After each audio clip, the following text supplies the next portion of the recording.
Well, the list of names that could run to replace Prime Minister Justin Trudeau continues to change by the day or even by the hour. I mean, these are the faces rumored, considering or declared to be running for the Liberal leadership. Now, you'll notice the absence of Finance Minister Dominic LeBlanc after he bowed out yesterday, but also the addition of Ontario Liberal MP Chandra Arya, right there in the upper left. Today, Arya became the first sitting MP to say that he will be running.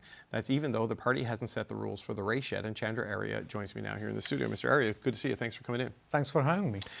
You were on this program. I wasn't here. I was away that day. But you came on this program and said you wanted Chrystia Freeland to be the next leader of the party. I'm assuming you're retracting your endorsement of her and giving it to yourself? I did think quite a bit during the holidays. I went in depth into understanding what the real problem is for Canada today and what are the solutions.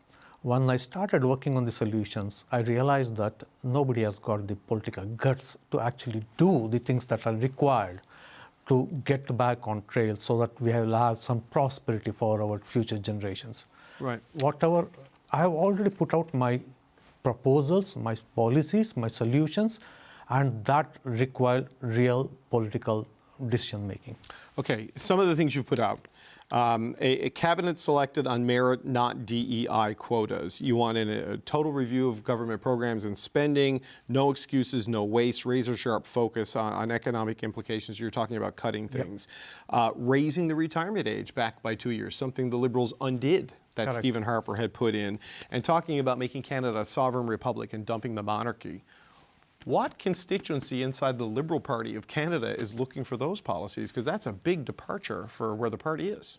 That exactly is the point. The point is that we have to make decisions that are like bitter medicine.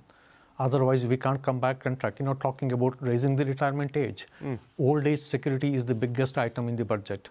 And it is $100 billion. $100 billion in 28-29. That doesn't include GIS. So now, if we don't start making decisions there, we can't structurally solve the problems that we have.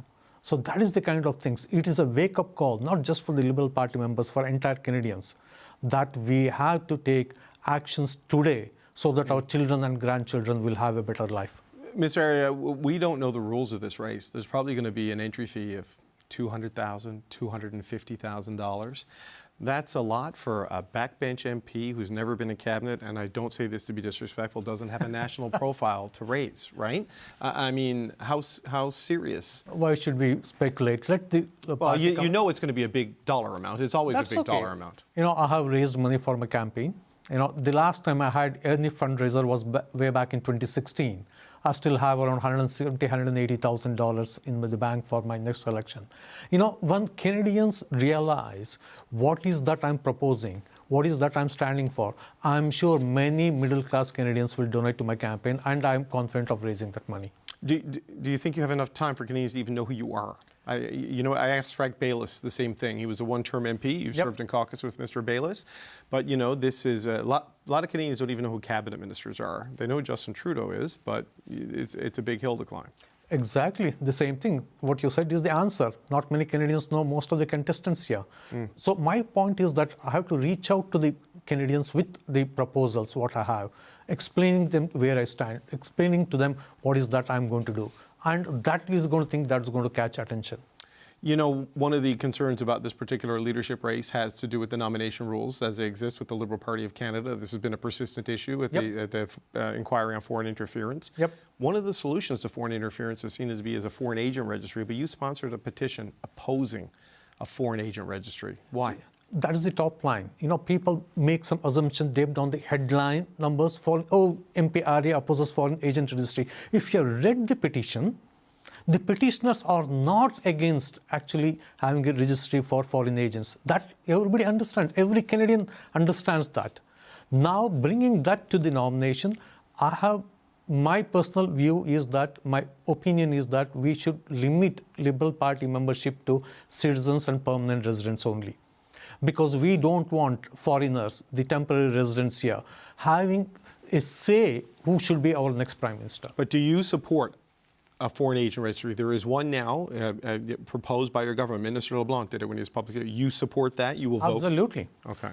Well, I have to ask you a question because, your connections to India has been something that has come up. And the timeline here is important. September 2023, Justin Trudeau stood in the House of Commons and said he had credible evidence that agents of India may have been involved in the murder of Hardeep Singh Nijjar. In November of 2023, a U.S. indictment that was unsealed linked the Indian government to the Nijjar case. In May of 2024, the RCMP arrested 3 Indian nationals.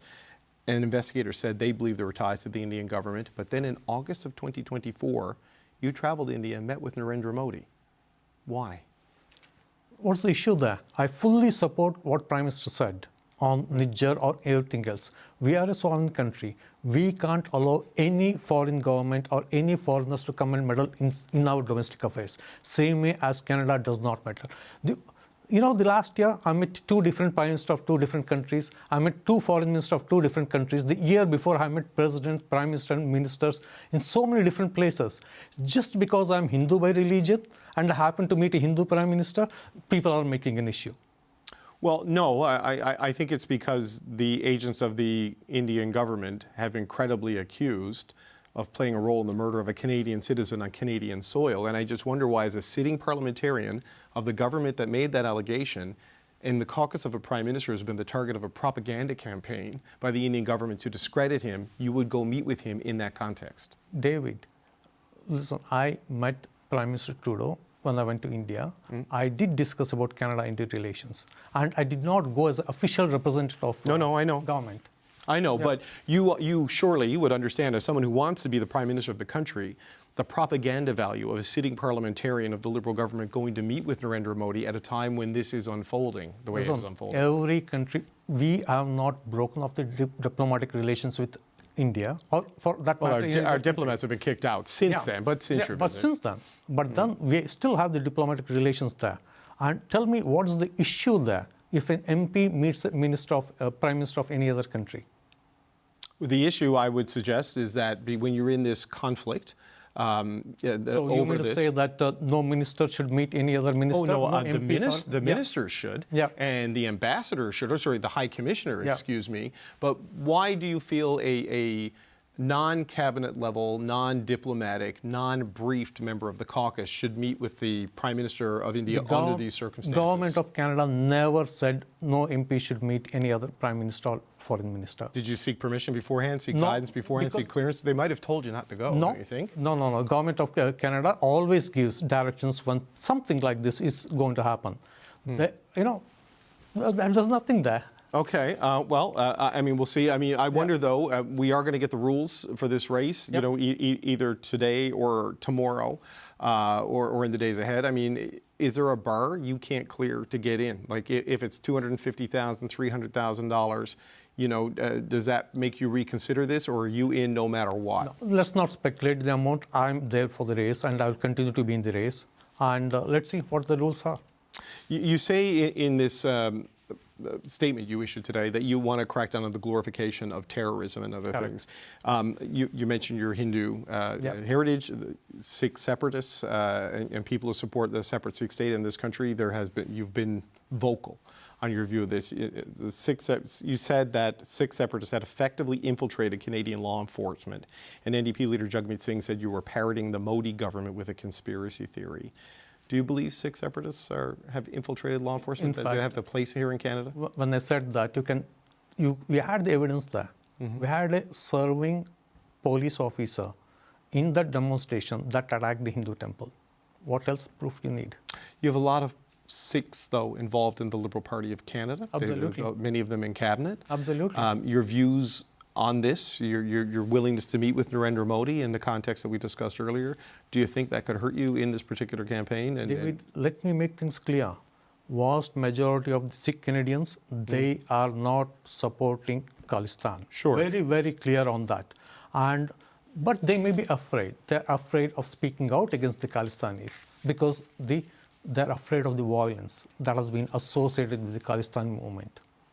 Right. Well, some of that violence has been the assassination of people involved in that particular movement, right? This is one of the challenges here. And having non-binding referendums and having rallies, I know some of the language has been problematic for people who support a fully united India, but we've had referendums for sovereignty in this country with Quebec that we've never cracked down on. I mean, Canada can't really crack down on a non-binding referendum in a temple. No, the violence that has been associated with Khalistanis continues today. Only a few weeks back, there's a statement against me using the word assassin, kill, in the statement targeting my name. Yeah, that is unacceptable in all directions, Absolutely. right? There's no question about that.